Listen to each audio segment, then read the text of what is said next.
अहो नामदेवरायांच्या हाताने नैवेद्य खाल्लं. नामदेवरायांची भक्तीच इतकी श्रेष्ठ होती. नामदेवराय देवाचे भजन करायचे. अहो एवढंच नव्हे तर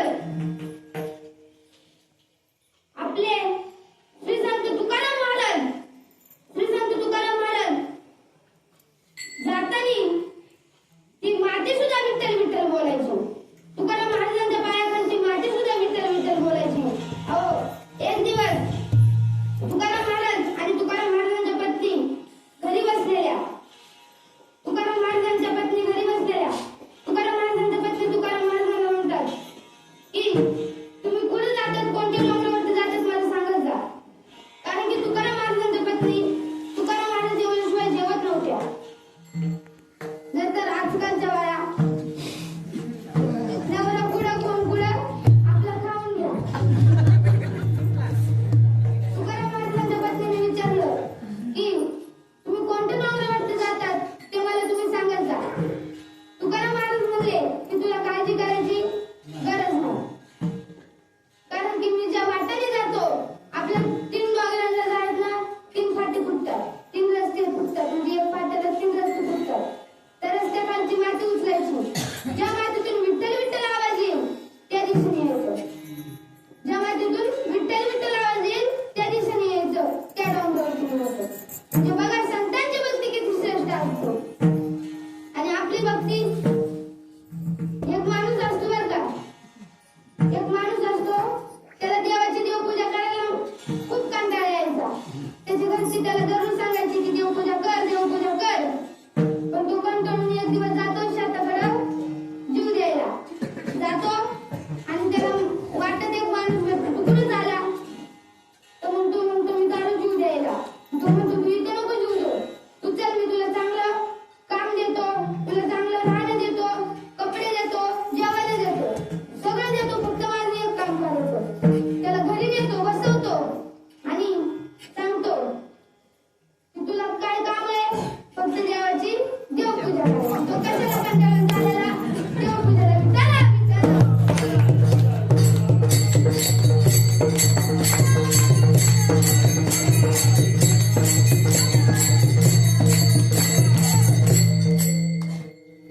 अहो एवढंच नव्हे तर संत जनाबाई गौऱ्या कापतानी जर देवाचं भजन करत असताना ती गौरी सुद्धा विठ्ठल विठ्ठल बोलायची. संत जनाबाई किती वाजता उठायच्या? पहाटे 4 वाजता उठायच्या. 4 वाजता उठून स्नान करून तुळशीला पाणी घालून जात्यावरती बसायच्या आणि काय म्हणायच्या? सुंदर माझे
की काय झालं? तर मग जनाबाई म्हणल्या हिने माझी गौरी चोरली. ती बाई म्हणाली हिने माझी गौरी चोरली. जनाबाई म्हणाली की ज्या गौरीतून विठ्ठल विठ्ठल आवाज येईल ती गौरी माझी. कबीरदास महाराजांनी दोन येडी घातली, एक गौरी उचलली आणि कानाला लावली. ज्या गौरीतून विठ्ठल विठ्ठल आवाज यायचा ती गौरी जनाबाईची. संतांची इतकी श्रेष्ठ भक्ती होती. संतांची इतकी श्रेष्ठ भक्ती होती. संत भजन करताना कोणत्याही वस्तूला हात लावला तरी ती वस्तू देवाचं भजन करायची. म्हणून तुकाराम महाराज आपल्याला या अभंगात सांगतात की देवाचं नामस्मरण करा, नामचिंतन करा. एवढंच नव्हे तर तुकाराम महाराज आपल्याला सांगतात की आपण जर देवाचं नामस्मरण केलं, नामचिंतन केलं तर आपले अनेक जन्माचे पाप जळून जातं. इथं नामस्मरण करायचं काय? जनाबाई किती वाजता उठायचं बरं? 4 वाजता. आणि आताच्या बाया झोपत्यात कितीला? 10ला. का बरं झोपत्यात? कारण की त्यांचं राहते ना तुझ्यात माझं शिवरंग राहते ना त्यांच्यात. त्यामुळे एवढंच नाही तर आताच्या बाया खालूनच देवाला म्हणतात, देवा तुझ्या पायात गुंतलं माझं मन. अरे देवा तुझ्या पायात गुंतलं माझं मन. घेतला मोबाईल लावते तुला फोन. इकडूनच बाया म्हणतात भजन करायला काहीच नाही. विठ्ठला विठ्ठला.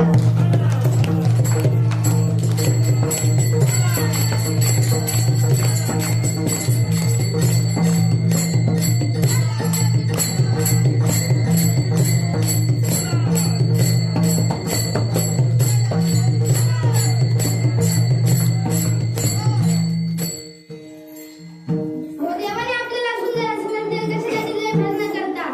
आणि आपण काय करतो? मालिका पाहतो. भजन केलं पाहिजे देवाचं. देवाने आपल्याला सुंदर असं नरदेह दिला, इंद्रिय दिलं. आपल्याला नरदेह दिला, इंद्रिय दिले, याची आपल्याला किंमत नाही. एक बाई होती, नवरा बायको होते दोघं. त्यांची दररोज भांडणं व्हायची. म्हणून त्या बाईचा नवरा जातो नथनी आणायला त्याच्या बायकोला. नथनी आणतो आणि त्याच्या बायकोला घालायला देतो. आता बायांचं कसं असतं की काय आणलं की जायचं दुसरीच्या पोटात दुखवायला. बघ माझ्या नवऱ्याने मला काय आणलं, बघ माझ्या नवऱ्याने मला काय आणलं. तसंच असतं ना, बघ माझ्या नवऱ्याने काय आणलं. तशी ती बाई पण गेली सगळीकडे सांगत लागली की बघ माझ्या नवऱ्याने काय आणलं, बघ माझ्या नवऱ्याने काय आणलं. एक दिवस बाजारात जात असताना ती एका थोर साधूला म्हणते, हे बघा महाराज, मला माझ्या नवऱ्याने नथनी आणली. तर मग कबीरदास महाराज म्हणले की मुली तू खूप भाग्यवान आहेस. असे नवरे कुणाला भेटत नाही, तुला भेटले. तर मग कबीरदास महाराज म्हणले की मुली तू एक विसरते. तर ती म्हणाली मी काय विसरते? तर मग कबीरदास महाराज म्हणले की नथनी दी जिसी आडने सुमिरम वारंवार, नथनी दी जिसी आडने सुमिरम वारंवार, ना कधी या जिसी आडने उसको भूल गई ना. काय नथनी दिली तुझ्या नवऱ्याने, पण तू तुझ्या नवऱ्याचंच सतत नाव घेती. पण जे नाव दिलं, जी नथनी घालायला, त्या देवाचं कधी तू नाव घेतलं का? सांगायचं तात्पर्य काय? देवाचं नामस्मरण करा, देवाचं नामचिंतन करा. विठ्ठला विठ्ठला.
नको विचार, मी तुला एकच विचारतो. तू जर उत्तर दिलं तर मला खायचं आणि जर नाही दिलं तर मला सोडायचं. तर मग भूताला वाटलं आता मीच हुशार, माझ्यापेक्षा हुशार कोण नाही, माझ्यापेक्षा हुशार कोण नाही. म्हणून तो आचारी जातो त्याच्या सायकल जवळ. आचारी त्याच्या सायकल जवळ जातो आणि जिलेबी काढायचं झाडे असतो माहितीये ना, तो झाडे आणतो. झाडे आणतो असं तोंडाजवळ जोडतो, डोळ्याजवळ जोडतो. त्या भूताला विचारतो की भूता सांग या झाडाच्या कोणत्या वेळा तुम्ही पाहतो. भूत गाणं झालं, भूताला विचारलं.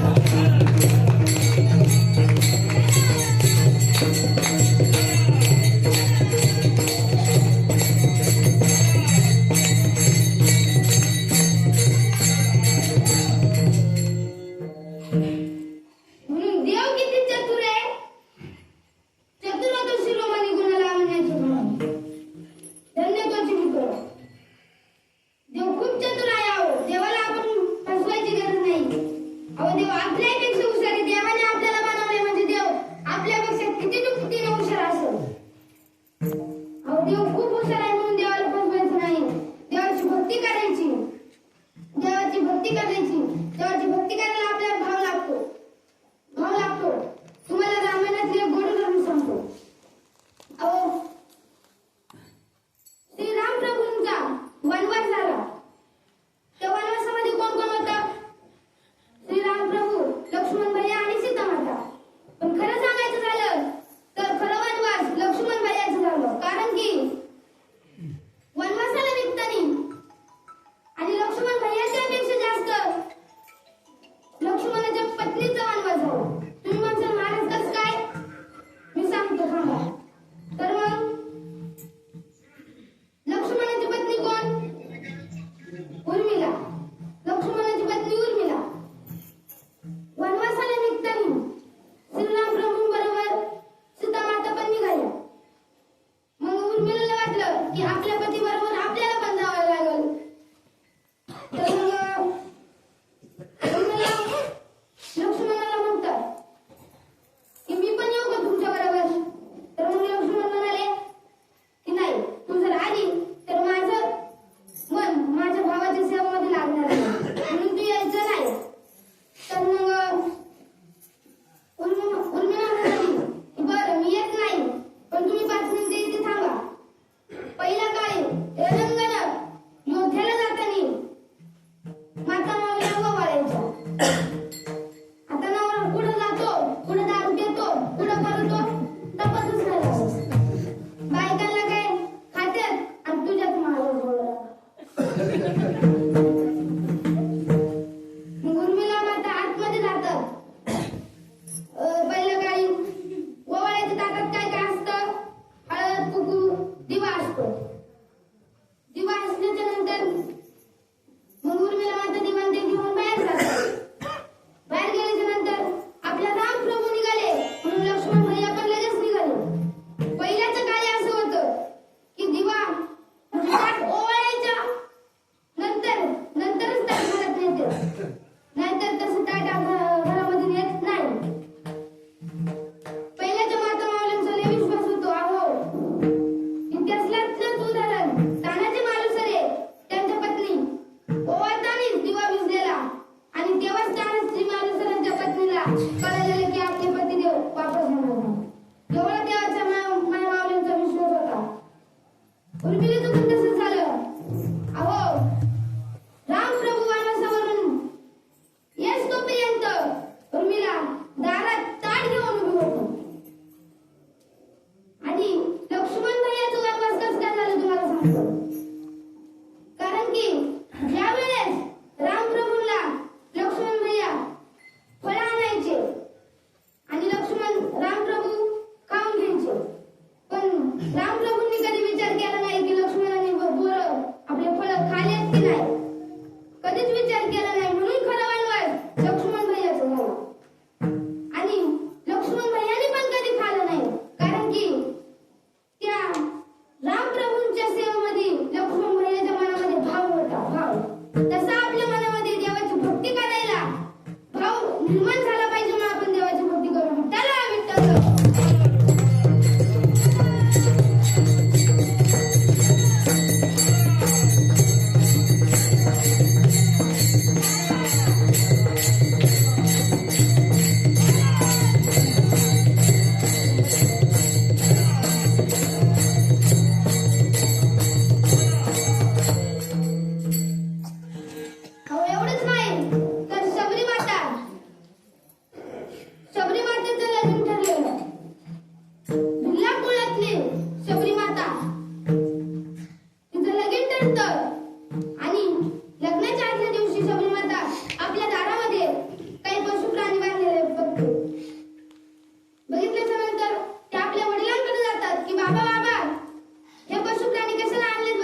ऋषींचा